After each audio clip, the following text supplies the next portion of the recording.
Creating a YouTube-like experience in Infinite Craft would involve simulating the platform's key features, such as video creation, channels, and content sharing within the game's mechanisms. So while you can't directly upload videos in Infinite Craft, you can recreate aspects of YouTube by focusing on building structures, designing video content, and creating an immersive environment for interaction.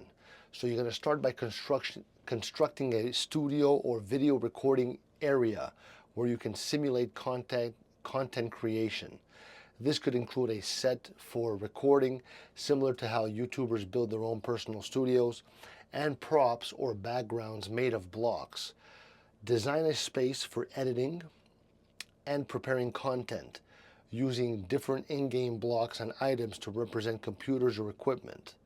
Next, create a channel by building several video stations or areas where different types of content can be produced.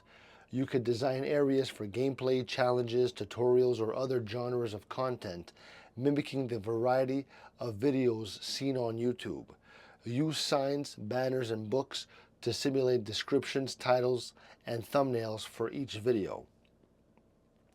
For interaction, you can invite other players to join your in-game channel and have them participate in video making, much like how YouTube creators collaborate. By combining these creative elements, you can simulate a fun YouTube-like environment in Infinite Craft, giving players the chance to experience the world of content creation in their own unique way. Let me know if this helped.